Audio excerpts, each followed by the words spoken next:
boa noite a todos. Hoje nós vamos falar sobre síndrome fúngica. Vocês estão me ouvindo bem? Tá tudo certo? Não estão me ouvindo? Tá chiado?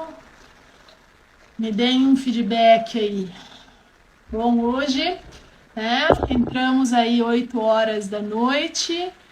Vamos falar 30 minutinhos sobre síndrome fúngica, essa epidemia oculta.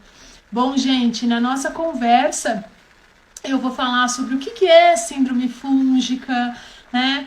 Por que ela acontece, quais são os sintomas e os principais cuidados que a gente precisa ter. Bom, são 30 minutos, né? Então não tem como eu fazer uma consulta aqui, mas a ideia é que vocês abram a mente de vocês. Hoje eu falei, hoje não, né? Foi ontem que eu falei sobre uma paciente com síndrome fúngica e teve muitas perguntas, então eu resolvi abrir aqui pra mini live. Bom, vocês estão me ouvindo? Não estão me ouvindo? Tá tudo certo? Me deem aí um ok, gente, se vocês estão me ouvindo bem. Ó, falei sobre a Cris, verdade, né, Cris? Ontem você ficou famosa ali. Tá me ouvindo, Andressa? Bem? Tudo bem, sua sumida? Você sumiu do consultório, né, dona Andressa?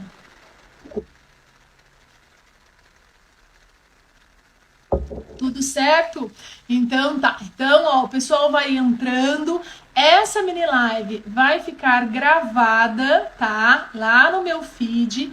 E também ela vai pro meu canal no YouTube, que é Juliana Trevelin, tá bom? Então, assim, se vocês tiverem dúvidas, gente, guardem as dúvidas. Daí, no final, eu dou ali, ó, uns 10 minutinhos pra gente bater um papo, tá? Então, afinal, o que é essa tal síndrome fúngica? Então, síndrome fúngica, pessoal, é uma condição em que há uma proliferação de fungos gerando um desequilíbrio na nossa microbiota e na nossa micobiota. Então, existe a micobiota, tá? Que é a biota, o ambiente fúngico.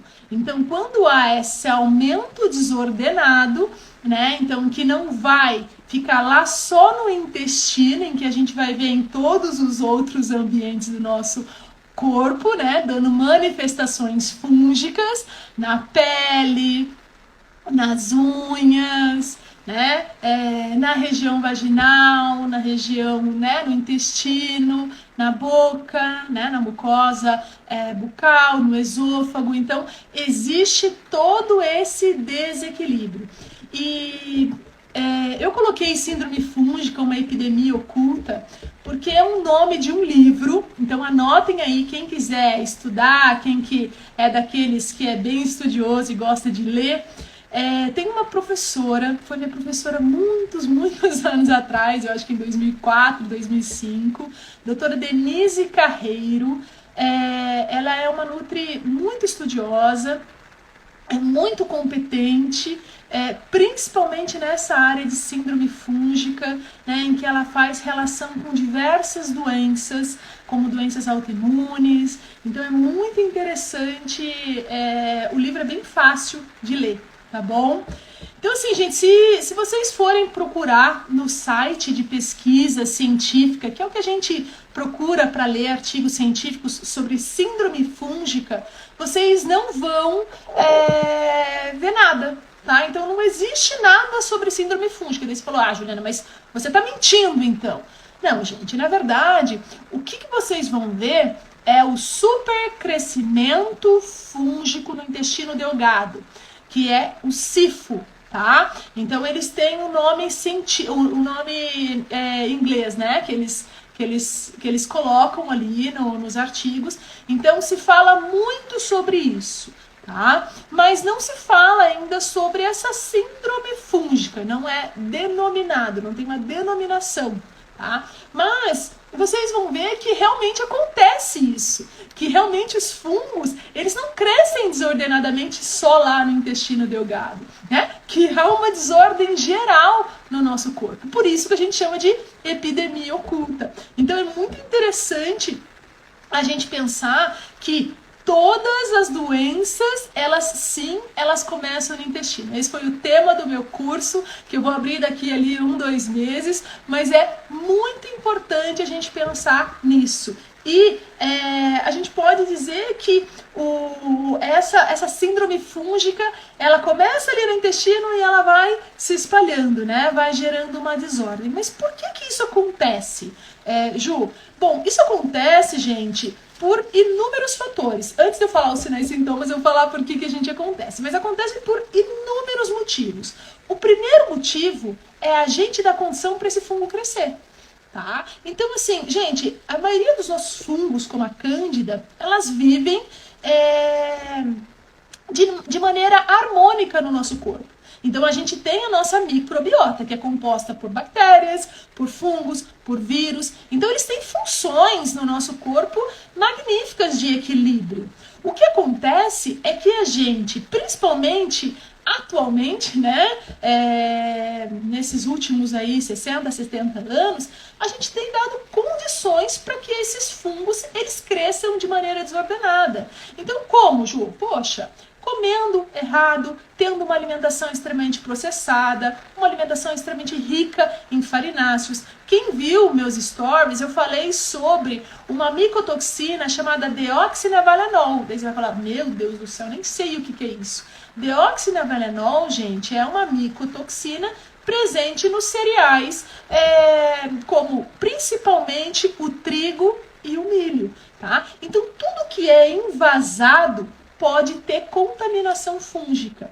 Por isso que eu também falo sobre a retirada das castanhas. Não que as castanhas sejam ruins ou o milho seja ruim, mas imagina você com todo um desequilíbrio fúngico presente no teu corpo, você tem que diminuir o substrato energético para que esse fungo cresça. Então, hoje em dia, a gente consome uma quantidade de açúcar que a gente não tem nem noção, tá? No início do ano, eu tava com o meu namorado, a gente tava tomando um café e ele colocou 3 colherzinhas assim de chá no cafezinho dele, minúsculo, né? E eu falei assim, meu Deus do céu, pensei internamente, né? Olha só a quantidade de açúcar que ele está consumindo em uma xícara. E eu fiz as contas para 1 ano, né? Porque a namorada é foda, mas assim, eu fiz as contas para 1 ano. Gente, deu uma média de 10 quilos de açúcar por ano, ele consumindo apenas naquela minúscula xícara de café. Se ele não comesse doce, se ele não comesse açúcar, se ele não comesse nada. Então, gente, a gente coloca uma quantidade de açúcares e de produtos refinados e que desordenam o nosso corpo numa quantidade infinitamente grande que há 60, 70, 80 anos atrás, que a gente não tinha essas desordens fúngicas como a gente tem hoje. Com certeza a gente não tinha. E aliado a isso, a quantidade de medicações que hoje em dia a gente faz uso, e não o uso esporádico, mas o uso crônico. Tá? Então, por exemplo, a gente já sabe, eu sempre comento isso com vocês, que o uso crônico de antibiótico vai desproteger a mucosa do intestino e deixar ele mais hiperpermeável, mais desprotegido, né? E todo esse desequilíbrio vai dar chance das bactérias e dos fungos patógenos entrarem em ação, né? E dependendo do teu órgão-alvo, ela vai se manifestar. Então, tem muitas pessoas que têm uma candidíase vaginal. Muitas pessoas vai ter lá a micose, outras pessoas vai vir o sapinho, a candidíase bucal. Então, assim, é muito individual. Não adianta você falar, Ju, por que eu tenho isso e a outra pessoa tem outra coisa. E aqui a gente está falando de manifestações de pele ou de algumas mucosas. Mas existem outras complicações que estão ligadas também a esse desequilíbrio fúngico, como o aparecimento de muitas doenças autoimunes. Então a gente precisa ficar muito atento a isso, ao que a gente está consumindo, né? Embora o tratamento ele seja mais restritivo, a gente tem que ter essa consciência de que o cuidado com a alimentação é para sempre, tá? A psoríase, ela é uma doença autoimune de pele e ela pode estar ligada, não necessariamente. Então a gente precisa sempre estudar por cada caso, tá? Mas tudo que vai desproteger a mucosa do intestino, ela pode gerar e fazer uma manifestação autoimune, tá? E o outro fator, gente, muito importante são as alterações emocionais, né? Então, as alterações, vou deixar, as alterações emocionais, de trauma, de estresse muito grande, elas vão lá e são gatilho para o aparecimento da síndrome fúngica ou da candidíase de repetição, né? Por quê, gente? Olha só que interessante isso. Quando a gente está submetido a um estresse crônico, a gente altera um hormônio, a produção de um hormônio chamado cortisol. E esse cortisol, ele vai gerar uma agressão para a mucosa do nosso intestino, gerando essa hipermeabilidade e todo esse desequilíbrio. Então imagina só, a gente está imerso a estresse, a uso de medicação crônica, a consumo de açúcar, de farináceos, né? Isso é muito comum e muito normal hoje em dia, tá? Então, assim, imagina o quanto o nosso corpo está descompensado. Então, é muito importante que a gente preste muita atenção nisso. E como eu falei, como todas as doenças, ou vamos colocar a síndrome fúngica ali, ela começa de um supercrescimento fúngico lá no intestino delgado, do sifo, a gente precisa ficar muito atento aos sinais clínicos desse desequilíbrio. E um dos sinais que é bem importante a gente prestar atenção são os desequilíbrios como estufamento, gases, arrotos, toda essa parte digestiva e que também vai se manifestar em desequilíbrios da evacuação, né? Alteração desse aspecto das fezes.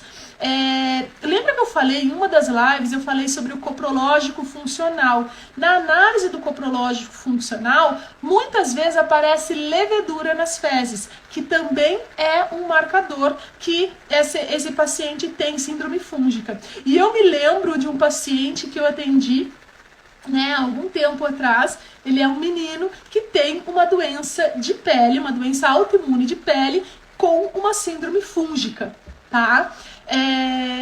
E demorou ali mais ou menos de 6 meses a 1 ano, porque essa criança era uma criança super, hiper, mega voraz por açúcar. Foi muito complicado essa melhora do sistema digestivo, essa melhora do peso desse paciente, essa melhora do quadro da doença autoimune, porque para chegar numa doença autoimune, gente, ainda mais uma criança, você destruiu muito o teu sistema imunológico. Você acabou muito com o teu organismo.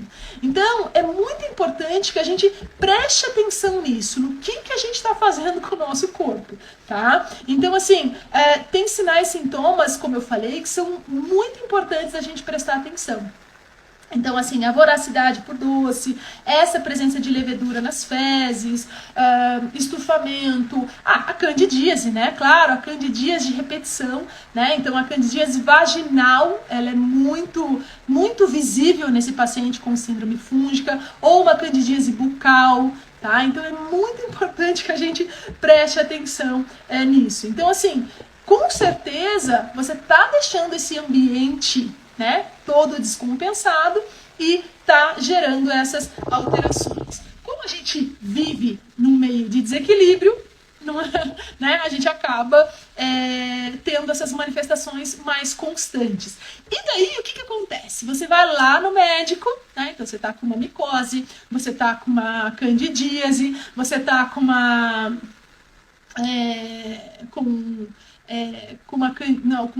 com fungo na pele, chama pano branco, né? E daí você vai lá e o médico lhe entope de fluconazol. O que acontece? Dica para diminuir a vontade de doce. Rosilene, não é assim, né? Então, assim, quando você melhora todo esse quadro de síndrome fúngica, de desequilíbrio fúngico, o fungo, ele para de pedir comida, ele para de pedir açúcar. Então, você tem que trabalhar toda essa parte digestiva, mudar o teu comportamento alimentar. A gente vai falar daqui a pouco. Quando você tem uma síndrome fúngica, é uma das coisas bem complicadinhas, né? Mas isso vai minimizando o comportamento, a voracidade pelo doce, tá? Mas como eu estava falando, você vai lá no médico e o médico vai lá e te dá fluconazol. E muitas vezes, me digam se eu estou errada ou não, mas com certeza eu não estou, né? Muitas vezes o que esse médico vai? Ele vai lá dar fluconazol por 6 meses. E adianta alguma coisa? Ou não? Muitas vezes o que acontece é que volta o fungo, volta a micose, volta a candidíase. Por quê? Porque o uso crônico dessa medicação vai levar à resistência do fungo. E daí o fungo, ele vai lá e produz um biofilme e ele fala, você não vai entrar de jeito nenhum. Então, gente, as coisas elas se complicam. Porque, de maneira geral, nós somos seres imediatistas e que queremos determinada medicação para vai lá, sai fungo e beleza. E mudar o que está dentro, né? Mudar o nosso comportamento alimentar, mudar o nosso ciclo circadiano, mudar a forma como a gente pensa, minimizar o estresse, manejar o estresse, isso é impossível. Né? Então a gente parte para alternativas mais fáceis. E não que não seja uma alternativa eficaz. Sim, mas quando a gente fala de um processo, de uma condição de desequilíbrio como essa, da síndrome fúngica, a gente tem que ter consciência do nosso corpo.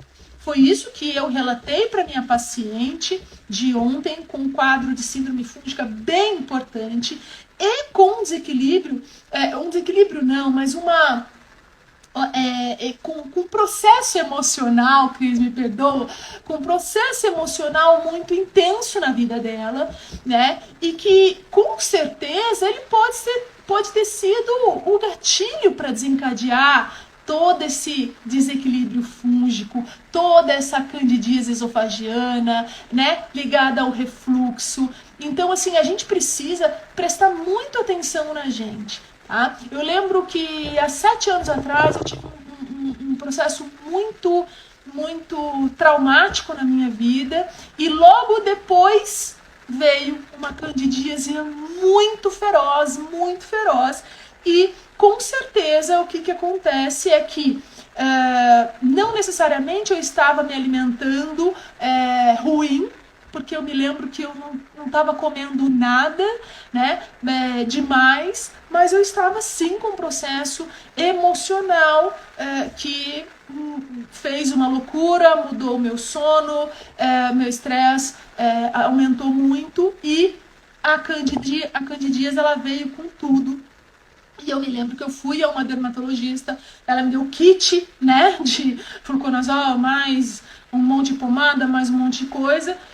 E eu me lembro muito bem que eu acho que eu só fiz o uso do fluconazol e comecei a conduta para a síndrome fúngica e cerca de 3 meses essa candidíase, essa micose, ela passou, tá? Mas o tratamento, gente, não é tão fácil assim. Na verdade, é uma das coisas mais difíceis de serem conduzidas, porque leva tempo, porque você tem que mudar comportamento e porque, primeiro de tudo, a dieta, a mudança de comportamento, ela precisa ser muito restrita. Então, quando eu coloquei ali a lista de algumas coisas que eu dei de suplemento, algumas pessoas deu muito mais, falaram uau, mas algumas pessoas falaram assim, meu Deus, é demais, né? Gente, você tem que pensar que a gente tem centenas de trilhões de bactérias só no nosso intestino grosso, com mais centenas, com mais milhares ou bilhões, não sei, de fungos, e tá uma bagunça, tá uma guerra civil no teu corpo, corpo, eles estão dominando o teu corpo, estão fazendo com que você dependa fisiologicamente de açúcar, porque sim, quando você tem uma síndrome fúngica, você fica assim, ó, voraz por açúcar, e junto a isso você tá estressada, você não tá dormindo direito, né? Daí você tá lá comendo um monte de doce, tá lá com aquela candidíase chata que teu marido tá te enchendo o saco porque você não se relaciona com ele. Então assim, cara, é muita coisa pra lidar. Então, a gente tem que recrutar o máximo de substâncias possíveis que vão gerar ou vão conseguir matar esse patógeno, que são esses fungos, tá? Então, assim, a primeira etapa, que é a etapa mais importante, que muitas vezes não é porque a primeira etapa dura um mês só, porque pode durar 1, 2, 3 meses, é a etapa de matar quem tá te matando, que são esses fungos patogênicos. E matar eles têm que ser mortos por inanição. Então você não pode dar comida para eles, né? Então assim, o açúcar é uma fonte, é um substrato energético para ele, tá? Então não só o açúcar do açúcar mesmo, a sacarose, né? Mas quando você consome até um excesso de fruta, gente, não tô falando de não comer frutas, mas o excesso de fruta, tem pessoas que comem 5, 6, 7 frutas ao dia, isso sim pode impactar, dependendo da carga glicêmica, né? Os farináceos, não importa que eu tire o glúten, sim, mas os farináceos são substratos energéticos de rápida absorção. Os próprios farináceos, então eu falei dos alimentos que são fontes de micotoxinas, então tem aqueles que são fontes de deoxinevalenol, que é derivado do cereal do trigo, do milho, né, que pode estar fazendo toda essa desordem, as próprias castanhas, né, o amendoim, que é fonte de aflatoxina. Então, a gente tem que mudar todo esse comportamento alimentar desse paciente. Então, esse paciente, ele precisa fazer uma alimentação mais cozida, ele precisa fazer uma alimentação mais de fácil digestão, porque, como eu comentei, há uma desordem digestiva intestinal, então a gente tem que fazer esse ajuste, aliado a algumas enzimas digestivas. Todo mundo questiona a gente que é profissional da saúde. Ah, Ju, qual enzima digestiva? Gente, não dá para citar aqui para vocês. Não é de uma determinada marca e pronto. Por isso que a gente estuda, né? Então a gente estuda o coprológico e nesse coprológico a gente avalia o que você está conseguindo digerir, o que você não está conseguindo digerir e a gente vai reorganizando esse pool de enzimas para que o paciente fique bem. No caso da Cris, ela usou por 15, 20 dias e ela começou a sentir dor no estômago. Por quê? Porque a dosagem que eu tinha dado para ela já tinha reorganizado a parte digestiva dela. Tá? Então é muito importante que a gente individualize isso. Aqui eu não vou ficar dando dosagens, né? Até porque é difícil pra gente individualizar isso. Tá? Então a primeira etapa é a gente matar esses patógenos. E como a gente mata? A gente mata não dando açúcares, diminuindo as micotoxinas e dando uma alimentação de mais fácil digestão. E junto a isso, a gente recruta o que há de melhor de substâncias que são antifúngicas, tá? E dá para o paciente. Então, o óleo de orégano é muito bom. Eu falei ontem da marca da Vital Inib, que tem óleo de orégano e óleo de coco, tá? Então tem a marca da Pura Vida, que ela tem o TCM, tá? O TCM, gente, é derivado do óleo de coco. Ele é uma fonte de ácido caprílico ótima para quem tem uma síndrome fúngica, para quem tem um quadro de candidíase bucal, vaginal, né? Então a gente recruta todas essas substâncias e faz com que esse fungo ele fique quietinho no lugar dele. Outra alternativa muito boa, tem a marca da Forever, ela tem o Garlic Thyme, que é o óleo de alho e tomilho, tá? Mas mesmo assim, as ervas, eu faço chá de tomilho para os pacientes. Quem tem a candidíase bucal, tem a marca doTERRA, e tem o óleo de cravo da marca doTERRA, então você pode tomar, né, fazer ali 1, 2 gotinhas, também ajuda. O que foi, Rossana? Eu não consigo enxergar. O que foi?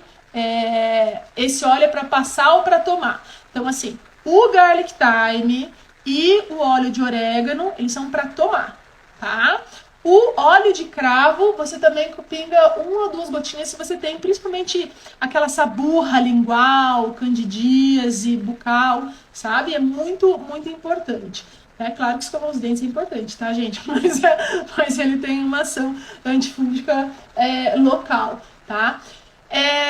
O que a gente precisa fazer? Eu acho que, acima de tudo, eu tô aqui para que vocês entendam esse processo e para que vocês procurem um profissional se possível. Claro que, se não possível, a gente vai ajudando na medida desse possível. Luísa, eu acho que eu tenho uma live gravada sobre desbiose, minha querida. Como eu tô falando sobre síndrome fúngica, eu tô direcionada mais para isso, tá? Mas eu prometo falar mais sobre isso também, tá bom? Então, assim, depois que você inibe esse supercrescimento, porque, como eu falei, a gente tem fungo ali, ela vai ficar ali, né? A gente passa para alguns testes. Então, você vai reintroduzindo alguns alimentos que o teu corpo começa a digerir de maneira melhor. Então, o paciente, ele não fica com uma restrição para sempre, tá? Então, assim, e daí depois a gente vai passar para recuperação dessa mucosa intestinal.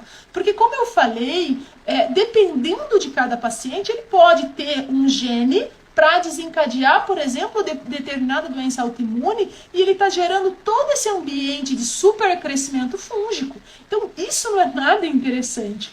Então, usar glutaminas, usar cepas específicas de probióticos, existem cepas já estudadas para caso de cândida, tá? No meu curso, o intestino, sobre intestino, eu falo, na verdade tem uma aula gravada da doutora Ana, espetacular, sobre candidíase, mas existem algumas cepas específicas, como lactobacillus crispatus, e a gente vai regenerando e dando condições para não haver mais esse crescimento fúngico. Geralmente, gente, o óleo de orégano, o óleo de coco, o óleo de alho, as ervas in natura, os chás de perroxo, chás de tomilho, chás de orégano, eu sempre peço para o paciente fazer, porque isso é muito legal ao longo do dia. Então, você vai tendo essa ação antifúngica sistêmica. E, geralmente, o tratamento ele vai de 3 a 6 meses, ou depende do paciente. Por isso que é muito individualizado, tá? E por isso que a gente fala que é tão complicado, porque, assim, cada paciente tem a sua história, tem a sua individualidade, tem as suas dificuldades. Então, seguir as etapas, elas são muito importantes para que essa síndrome fúngica ela não volte, né? O paciente não fala, puxa, voltou a candidíase, puxa, voltou a micose, eu não aguento mais fazer a dieta. A mudança de comportamento, ela precisa existir. Gente, alguma dúvida? Vamos lá, as perguntas. Temos aí alguns minutos. Cheguei há pouco. Quais são os sintomas da crise fúngica? Elaine, eu vou pedir, Guria, para que você dê uma olhada, porque vai estar gravado essa live, tá? Mas a síndrome fúngica, ela começa ali no intestino. Vou falar rapidamente. Ela começa ali no intestino com sintomas bem típicos, né? De uma disbiose também, estufamento, arrotos, gases, fezes mal formadas, presença muitas vezes de levedura no coprológico funcional, que é a avaliação, crises repetidas de candidíase vaginal, né? Ou um outro supercrescimento fúngico, como uma micose, como uma candidíase bucal, como uma candidíase esofagiana. Então, isso varia de acordo com cada pessoa. Tá? Obrigada, Rosana. Então, gente, mais alguma dúvida? Vocês querem tirar, né, alguma dúvida, alguma pergunta? Temos aí mais alguns minutinhos, tá? Então, só voltando, a live vai ficar gravada no meu feed. Espero ter sido bem assertiva. A ideia da mini live é que vocês vejam, né, entendam e daí se direcionem. O tratamento, gente, ele tem que ser feito com uma nutricionista, claro, uma nutricionista que seja competente, né? Então, assim, eu atendo online, atendo presencial, quem quiser, eu tô ali disponível. Mas também podem procurar profissionais, né, da área. E uma gastro também seria bem interessante para a gente avaliar ali. Andressa, meu curso sai daqui acho que uns 2 meses, porque eu tô gravando mais 2 aulas, tá? Eu vou gravar mais 2 aulas extras, daí eu vou começar a divulgar novamente. Então, Georgia, eu recomendo sim a glutamina, recomendo a espinheira santa, na verdade, como extrato. O espinheira santa eu recomendo já no início, a glutamina eu recomendo quando o sistema digestivo já estiver legal, tá? Então, o sistema digestivo tá top ali, daí eu dou a glutamina, mais ou menos 10 gramas, e dou as cepas de probiótico, tá? Chá de dente de leão, nunca vi assim, é bom. Chá de dente de leão tem uma ação anti-inflamatória e tem uma ação benéfica para quem tem alguma alteração do fígado, tá? Como fazer os chás que você citou? Então, os chás, o que eu faço? Eu compro as ervas, né, fresquinhas, então tomilho, o orégano fresquinho, e coloco assim mais ou menos uma colher de sobremesa dessas ervinhas em 200 ml de água, fervo, tá? Por uns 5 minutinhos, e daí tomo ao longo do dia. Tem pacientes que levam para o trabalho ali 1 litro e vão tomando. O ideal é tomar pelo menos 1 litro por dia, tá? O cravo, gente, tem uma ação antifúngica, então muitas vezes eu faço uma mistura, assim, o paciente tá estufando muito, e daí eu faço erva doce, tomilho e cravo. E fica bom, fica gostosinho, assim, sabe? Então você faz ali uma proporção, dá uma fervida, deixa ali por uns 3, 5 minutos e toma ao longo do dia, tá? Então, assim, só que o que é importante que vocês entendam é que nenhuma conduta individual vai ser sucesso. A conduta, ela precisa ser muito bem estruturada. Então, não adianta você, tomei o chá, mas não mudei minha alimentação. Daí tomei a medicação, mas não mudei meu nível de estresse. Então, você tem que saber o gatilho do que né, vai piorar o teu sistema imune, o que vai desencadear. Você tem que se entender, né, ter autorresponsabilidade e traçar essas metas. Por isso que o profissional ele te ajuda a fazer isso. Ele te ajuda a falar assim, não, agora a gente vai matar esses fungos. Então você muda a tua alimentação, toma o chá, toma a suplementação e diminui esse estresse. Melhorou isso? Então tá bom. Então agora você vai poder comer de vez em quando, mas você ainda tem que manter a casinha organizada, tá? Daí, entendeu? Você sempre tem que manter esse sistema organizado. Então esse é o grande segredo para que, né, a gente não é imune de tudo, não existe milagre, mas quando esse corpo ele tá repetidamente com essa desorganização, isso não é interessante, tá bom? Gente, muito, muito, muito obrigada, tá? Então, assim, usem a setinha ali e indiquem para mais pessoas. Espero ajudá-los. Qualquer dúvida, me mandem um direct. Foi um prazerzaço. Excelente noite para vocês e boa semana.